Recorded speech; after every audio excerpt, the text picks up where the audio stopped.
15-year-old suspect in the Michigan school shooting that left 4 students dead will be charged as an adult with 4 counts of first-degree murder and a terrorism charge. Prosecutors say they're also assembling mounting evidence of premeditation and weighing potential charges against the suspect's parents, who'd met with school officials just 2 hours before their son allegedly opened fire at the school.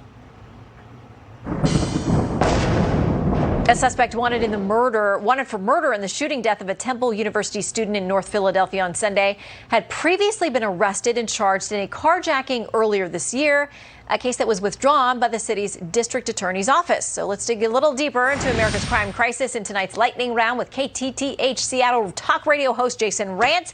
Great to have you with us to tell people a little bit more about this. Now, the Philadelphia District Attorney's Office admits this guy, Lateef Williams, had been arrested and charged by our office in a case earlier this year for a gunpoint carjacking that did not result in bodily injury to the victim, but by its nature was violent. However, a key witness for the Commonwealth did not appear in court, forcing our office to withdraw the case at the time. Jason.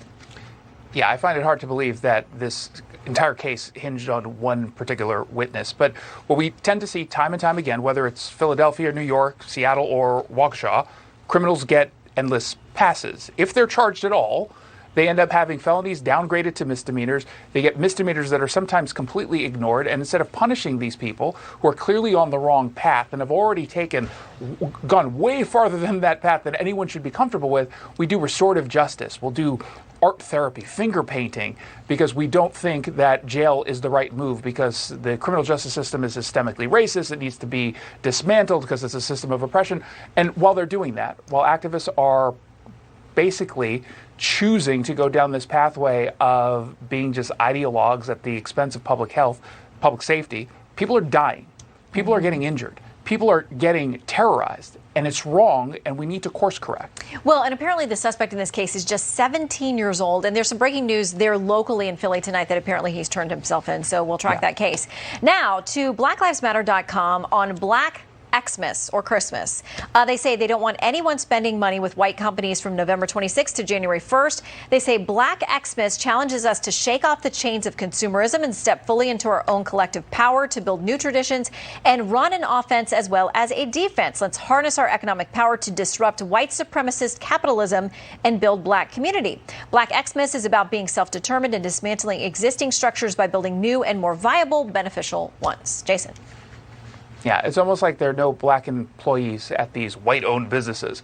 We're being told by BLM that we're supposed to judge a business by the skin color of the person who owns or runs it. That is racist. If anyone came out and said we shouldn't be going to Black-owned businesses, it would rightly be called out as racist. And yet here, for the most part, no one wants to say anything because I guess they might be scared that they're going to get boycotted. Well, you're probably going to get boycotted anyway. So why don't you start speaking up and say to this divisive rhetoric, yeah, enough is enough. Go ahead and buy at the company that treats its employees well, offers a good product, a good service at a good price, and actually helps out the community. Stop this nonsense of judging people on the basis of skin color. It's wrong. And I can't believe we have to say that in 2021. Well, listen, that's the period in which most retailers and businesses will say they actually began to see their profits and lock some things in towards the end of the year. I notice it starts right around those post-holiday sales and goes all the way through all the holiday sales up to January 1st. So we'll see. I mean, boycotts can be very effective, and we'll see who gets along with that call from BLM. All right, Jason, we'll see you again soon. Thank you very much. Thanks, Shannon. Appreciate it. Okay. This was a trip to remember. After going into labor on her flight, Liliana Castaneda was assisted by a